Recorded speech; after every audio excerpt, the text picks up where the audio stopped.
Good afternoon छात्रों।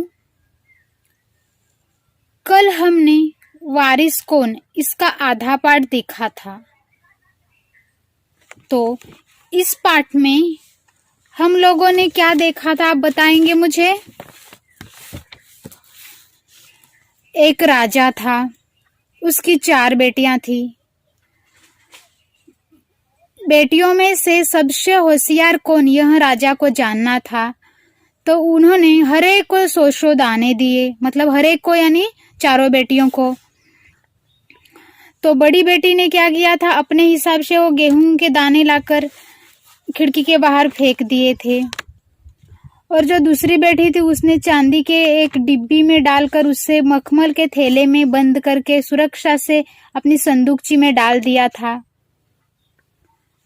और जो तीसरी बेटी थी उसने क्या किया था, तीसरी बेटी थी वह 2-3 दिन तक सोचती रही। फिर उसको लगा कि नहीं, पिताजी ने ये दाने दिए हैं, इसके पीछे जरूर कोई मकसद होगा, इसीलिए हम लोगों को ये दाने दिए होंगे। तो उसने वो दाने ले जाकर अपने कमरे की खिड़की के पीछे वाले जमीन में वे दाने बो दिए। तो समय पे अंकुर आए, पौधे तैयार हुए और दाने निकले। हर एक साल वह वैसा करती गई। फसल तैयार होने के बाद वह उसमें से दाने निकालकर बोती गई। और उसके पास 5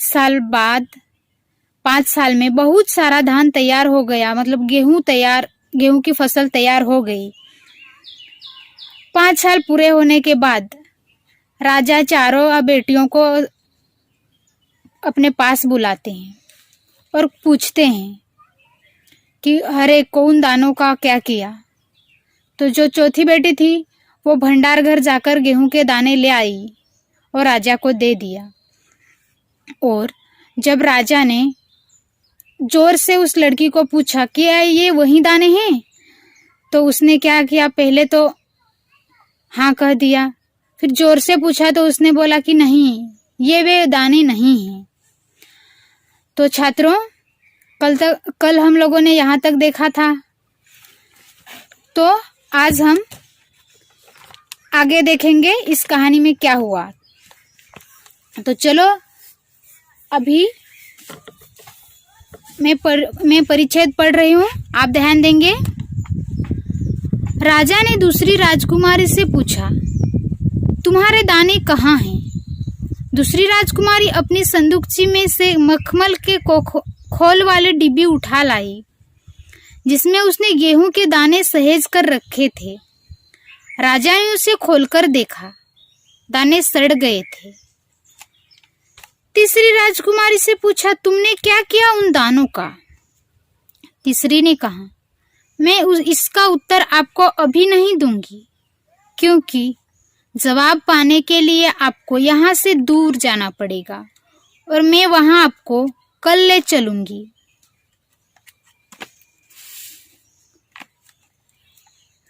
चलो छात्रों, तो हम इसको भी इस परिच्छेद में क्या दिया है वह जानेंगे।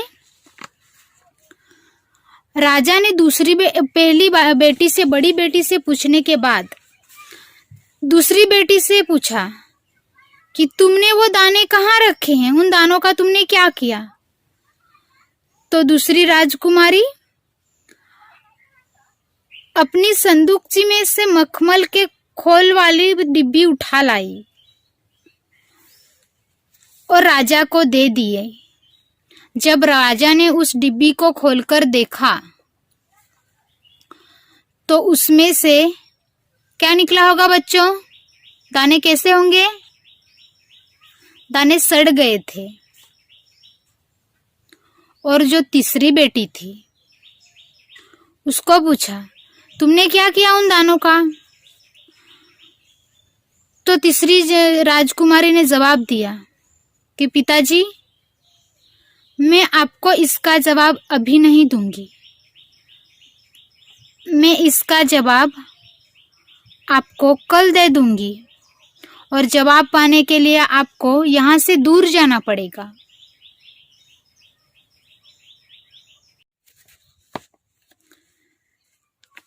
राजा ने अब चौथी और सबसे छोटी राजकुमारी से पूछा। उसने उसी बेपरवाही से जवाब दिया, उन दानों की कोई कीमत है पिताजी? वैसे तो ढेरों दाने भंडार में पड़े हैं। आप तो जानते हैं ना, मुझे गेहूं के भुने दाने बहुत अच्छे लगते हैं, सो मैं उन्हें भुनवा कर खा गई। आप भी पिताजी किन किन चक्करों में पड़ जाते हैं। सभी के उत्तर से राजा को बड़ी निराशा हुई। चारों में से अब उससे केवल तीसरी बेटी से ही थोड़ी उम्मीद थी। दूसरे दिन तीसरी राजकुमारी राजा के पास आई। उसने कहा, चलिए पिताजी, आपको मैं दिखाऊं कि गेहूं के वे दाने कहाँ हैं। राजा रथ पर सवार हो गया। रथ महल नगर पार करके खेत की तरफ बढ़ चला। राजा ने पूछा, आखिर कहाँ रख छोड़े हैं तुमने वे 100 दाने? इन 100 दानों के लिए तुम मुझे कहाँ कहाँ के चक्कर लगवाओगी? तो इसमें हम नए शब्द देखेंगे। इस परिच्छेद में आए हुए भंडार यानी गोदाम, धान रखने की जगह, उम्मीद यानी आशा, सवार यानी बैठकर, राजा रथ पर बैठकर गए थे ना, चक्कर यानी घुमाना,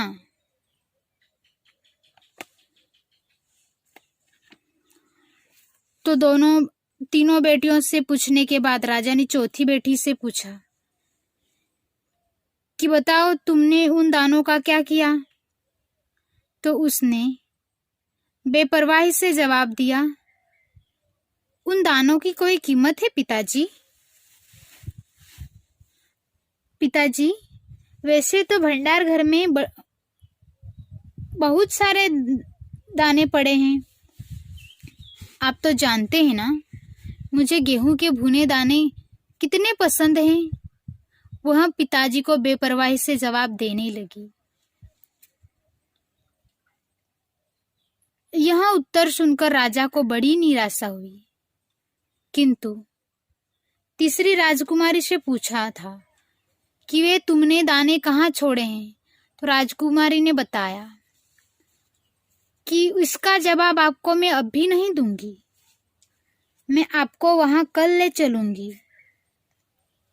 दूसरे दिन राजकुमारी राजा के पास आई। उसने कहा, चलिए पिताजी, आपको मैं दिखाऊं कि वे गेहूं के 100 दाने कहाँ रख छोड़े हैं। राजा रथ पर सवार हो गए। रथ महल नगर पार करके खेत की ओर बढ़ चला। बहुत दूर तक जाने के बाद राजा ने राजकुमारी से पूछा, आखिरकार कहाँ रख छोड़े हैं वे 100 दाने? इन 100 दानों के लिए तुम मुझे कहाँ कहाँ के चक्कर लगवाओगी?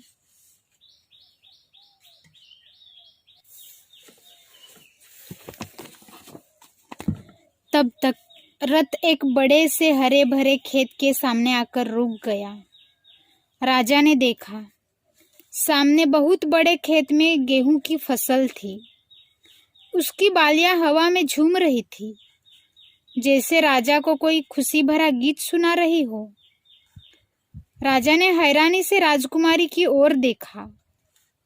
राजकुमारी ने कहा, पिताजी, ये हैं वे 100 दाने जो आज लाखों लाख दानों के रूप में आपके सामने हैं। मैंने उन 100 दानों को बोकर इतनी अधिक फसल तैयार की।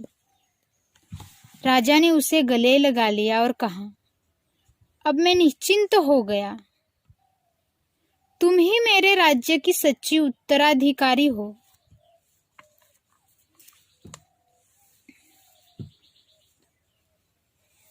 तो छात्रों बताओ, इस परिच्छेद में क्या दिया है?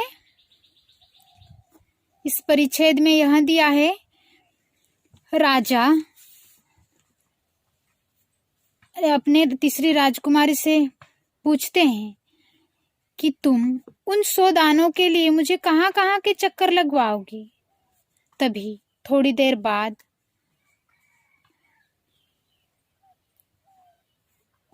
उसका रथ एक बड़े से हरे भरे खेत के सामने आकर रुक गया। राजा ने देखा सामने बहुत बड़े खेत में गेहूं की फसल थी। उसकी बालियां मानो हवा में झूम रही थी, जैसे राजा को कोई गीत सुना रही हो।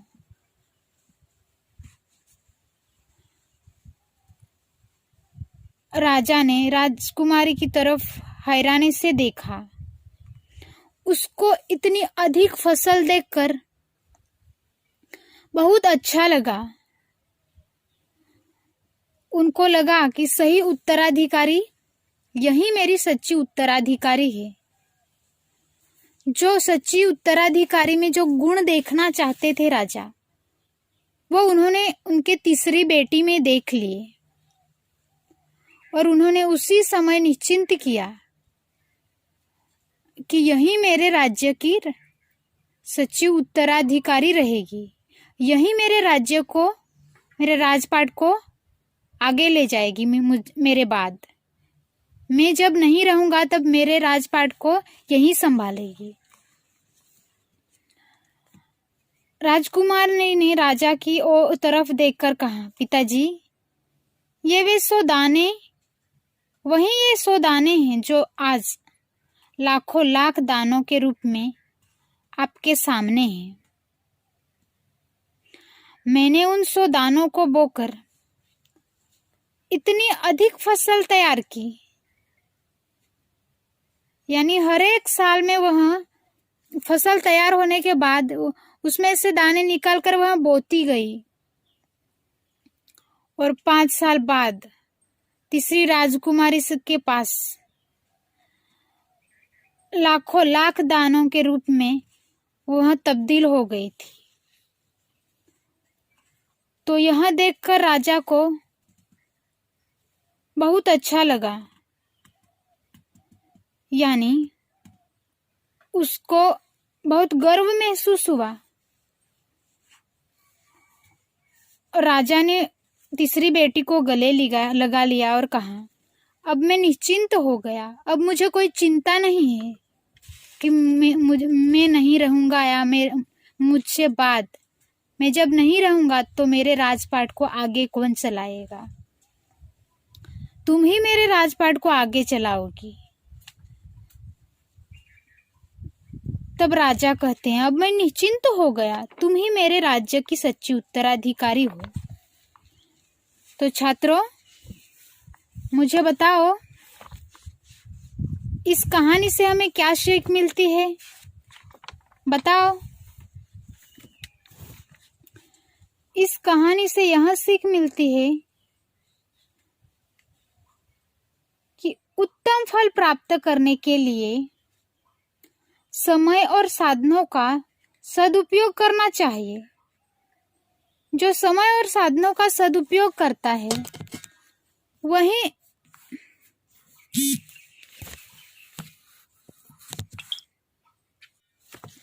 जो समय और साधनों का सदुपयोग करता है वही जीवन में सफल होता है।